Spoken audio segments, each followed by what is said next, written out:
आज हम आपको भारत की एक ऐसी जगह के बारे में बताएंगे जिसका इतिहास महाभारत काल से भी ज्यादा पुराना बताया जाता है। ये एक ऐसी जगह है जहाँ दशहरा के दिन लोग रावण के पुतले का दहन नहीं करते, बल्कि रावण के पुतले की लकड़ियाँ तोड़कर उसे अपने साथ घर ले जाते हैं। और ये दुनिया की एकमात्र ऐसी जगह है जहाँ आपको 5 नदियों का संगम देखने के लिए मिलेगा। हर साल पशु मेला और कटहल उत्सव जैसे कार्यक्रम यहाँ पर आयोजित किए जाते हैं। इस जिले के आसपास चंबल के बीहड़ जंगल देखने को मिलते हैं। हम बात कर रहे हैं उत्तर प्रदेश के 75 जिलों में से एक इटावा जिले की। तो देर किस बात की, अपना सीट बेल्ट बांध लीजिए अच्छे से और निकलते हैं इटावा की एक शानदार सफर पर। इटावा उत्तर प्रदेश के सबसे प्रमुख जिलों में एक माना जाता है। इसके पड़ोसी जिलों में मैनपुरी, औरैया, कन्नौज और फिरोजाबाद जिले आते हैं। कानपुर और भिंड के भी ये काफी नजदीक स्थित है। सन 1998 तक इटावा जिला आज के मुकाबले काफी बड़ा हुआ करता था। बाद में औरैया को एक अलग जिला घोषित कर दिया गया। वर्तमान समय में इटावा में कुल 6 तहसील और 8 विकास खंड है। इटावा की कुल जनसंख्या 16 लाख के आसपास है। यहाँ 75% लोग हिंदू है, तो वहीं 23% लोग इस्लाम धर्म को मानते हैं। इसके अलावा ईसाई, जैन, बौद्ध और सिख धर्म के लोग भी इटावा में रहते हैं। दोस्तों, कहा जाता है कि इटावा का इतिहास 5500 साल पुराना है। सिंधु घाटी की सभ्यता के कुछ अवशेष और तांबे से बने औजार भी यहाँ से प्राप्त हुए हैं। ऐसे में माना जाता है कि लोग यमुना नदी के किनारे आकर यहाँ बसे होंगे, क्योंकि प्राचीन काल में सभी सभ्यताओं की शुरुआत नदी के किनारे से हुई थी। महाभारत काल के दौरान ये जगह पांचाल राज्य के अंतर्गत आती थी, जहाँ राजा द्रुपद का शासन काल हुआ करता था और महाभारत युद्ध की पूरी रूपरेखा यही निर्धारित हुई। 13 साल के वनवास और 1 साल के अज्ञातवास के दौरान पांडव चंबल के जंगलों में रह रहे थे। इस दौरान जब पांडवों को पता चला कि राज्य के लोग बकासुर नाम के एक राक्षस से काफी परेशान हैं, तो भीम ने उस राक्षस का वध किया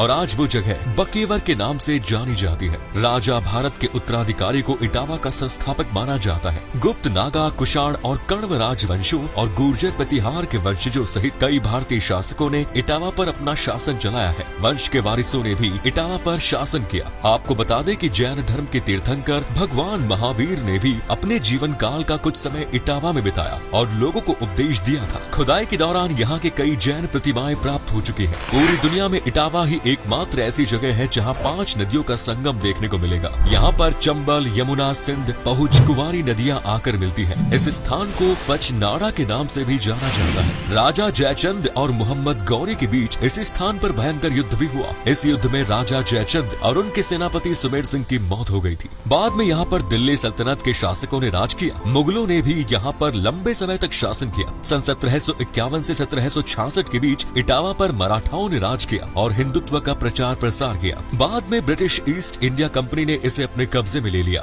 दोस्तों, सन 1857 के विद्रोह के बारे में तो आपने सुना ही होगा, जब देश कोने कोने से अंग्रेजों के खिलाफ आम लोगों ने बगावत के सुर छेड़ दिए। इटावा में भी अंग्रेजों का जमकर विरोध हुआ और अंग्रेजों को अपनी जान बचाने के लिए यहाँ से बाहर भागना पड़ा। उस समय A.O. ह्यूम ने सिर पर पगड़ी और बदन पर साड़ी पहनकर अपनी जान बचाई और यहाँ से रफू चक्कर हो गया। बाद में A.O. ह्यूम ने ही सन 1885 में कांग्रेस की स्थापना की। इटावा का नाम इटावा कैसे पड़ा, इस बारे में भी अलग अलग बातें प्रचलित हैं। कुछ लोगों का कहना है कि पहले के समय यहाँ पर ईंटों का कारोबार काफी बड़े पैमाने पर किया जाता था और तभी इस जगह का नाम इटावा रखा गया। वहीं कुछ लोगों का कहना है कि राजा सुमेर सिंह जब यहाँ पर एक किले का निर्माण करा रहे थे, तो खुदाई के दौरान उन्हें कुछ चांदी और सोने की ईंटें मिली और तभी से इस जगह को इटावा कहा जाने लगा। लेकिन इतिहासकारों की माने तो पहले इस जगह को ईस्ट पद के नाम से जाना जाता था। समय के चलते धीरे धीरे ये नाम बदलकर इस जगह का नाम इटावा पड़ गया। आज पूरा देश तेजी से तरक्की कर रहा है और लोग शहरों की ओर रुख कर रहे हैं, लेकिन इटावा की सिर्फ 25% आबादी ही शहरों में रहती है। वहीं 75% लोग ग्रामीण क्षेत्रों में ही निवास करते हैं। इटावा की अर्थव्यवस्था कृषि पर सबसे ज्यादा आधारित है। यहाँ पर गन्ना, मटर, गेहूं, धान और मक्का का उत्पादन ज्यादा मात्रा में किया जाता है। इसके अलावा कपास और रेशम का उत्पादन भी इटावा में होता है। इटावा की युवा आबादी रोजगार की तलाश में दिल्ली, कानपुर, लखनऊ जैसे शहरों की ओर पलायन को मजबूर है। इटावा में लोग आजकल शिक्षा की ओर भी लगातार ध्यान दे रहे हैं। इटावा का लिटरेसी रेट 78% के आसपास है। कई बड़े कॉलेज और यूनिवर्सिटीज इटावा में खुल गए हैं, जिनमें doctor Bhimrao Ambedkar college of agriculture, engineering and technology,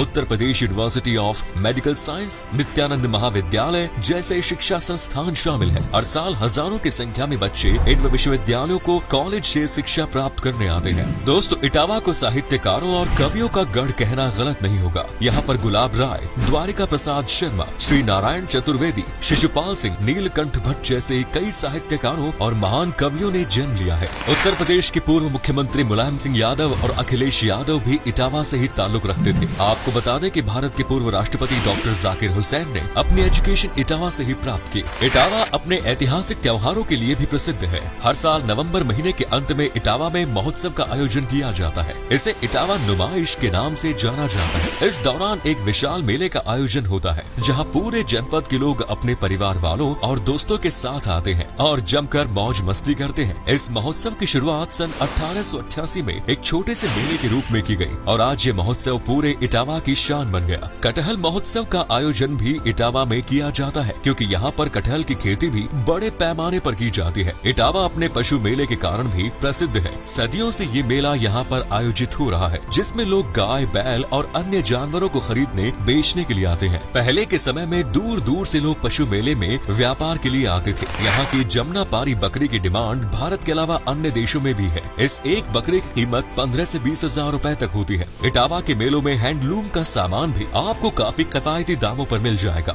इसके अलावा इटावा में रामलीला का त्योहार भी धूमधाम से सेलिब्रेट किया जाता है। लेकिन यहाँ पर एक बेहद ही अजीब परंपरा देखने को मिलेगी। इटावा के जसवंत नगर नाम की जगह पर एक विशेष रामलीला का आयोजन किया जाता है। इस आयोजन में रावण दहन नहीं होता, बल्कि रावण की आरती की जाती है और आरती के पश्चात रावण का जो पुतला बनाया जाता है उसे लोग अपने हाथों से तोड़ते हैं और पुतले की लकड़ियां अपने घर ले आते हैं। लोगों का मानना है कि रावण के पुतले की लकड़ी घर में रखने से भूत प्रेत और बुरी आत्माओं का साया उनसे दूर रहता है। पिछले 160 सालों से भी ज्यादा समय से इस विशेष रामलीला का आयोजन किया जा रहा है और रामलीला खत्म होने के कुछ दिन पश्चात रावण की तेरहवीं भी यहाँ मनाई जाती है। कुछ साल पहले यूनेस्को ने रामलीला के ऊपर अपनी एक रिपोर्ट पब्लिश की और उसमें भी जसवंत नगर की रामलीला के बारे में लिखा गया। इटावा में आपको हर तरह के पकवान भी खाने को मिल जाएंगे। तरह तरह की चाट से लेकर नॉर्थ इंडियन फूड की तमाम लाजवाब स्वाद आपको मिलेगा। अगर आप इटावा जाए तो यहाँ की घोड़ा चाय जरूर पी। 10 से 15 रुपए में आपको ये चाय मिल जाएगी।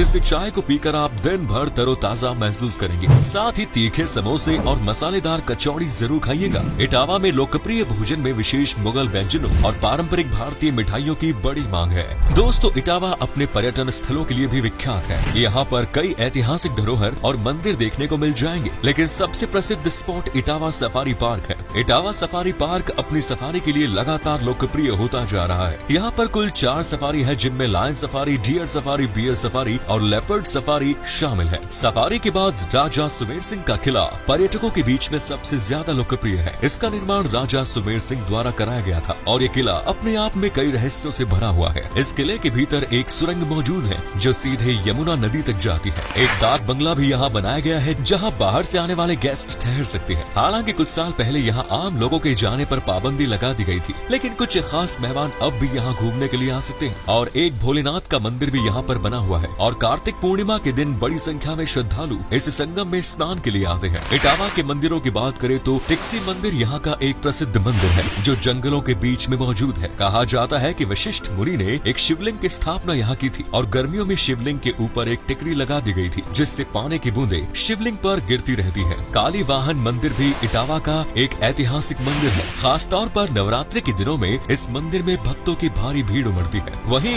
देवी ब्राह्मणी मंदिर का इतिहास 2000 साल पुराना माना जाता है। चैत्र पूर्णिमा के दिन इस मंदिर के आसपास 3 दिवसीय मेले का आयोजन किया जाता है। श्री पीलुआ महावीर मंदिर बजरंगबली हनुमान जी को समर्पित है। लोगों का मानना है कि इस मंदिर में भगवान हनुमान लड्डू का प्रसाद ग्रहण करते हैं और राम नाम का जप भी करते हैं। हालांकि इन बातों में कितनी सच्चाई है ये तो आपको मंदिर जाकर ही पता चलेगा। आप चाहे भारत के किसी भी कोने में रहते हो, इटावा तक आसानी से पहुंच सकते हैं। भारत के सभी बड़े शहरों और राज्यों से इटावा की सीधी ट्रेन आपको मिल जाएगी। इसके अलावा बस और सड़क मार्ग के जरिए भी आप इटावा तक पहुंच सकते हैं। अगर आप हवाई जहाज के जरिए इटावा आना चाहते हैं तो आपको कानपुर एयरपोर्ट आना होगा। हालांकि आगरा एयरपोर्ट और लखनऊ एयरपोर्ट के जरिए भी आप इटावा तक पहुंच सकते हैं। इटावा घूमने का सबसे अच्छा समय अक्टूबर से मार्च के बीच माना जाता है, क्योंकि गर्मियों के दौरान यहाँ पर भयंकर गर्मी पड़ती है। इटावा घूमने के लिए 2 से 3 दिन में आपको लगभग 12,000 खर्च करने पड़ेंगे। तो दोस्तों, ये था इटावा। कैसा लगा बताइए कमेंट्स में। क्या आपने कभी विजिट की है इटावा की? अगर की है तो अपना एक्सपीरियंस हमारे साथ शेयर जरूर करें।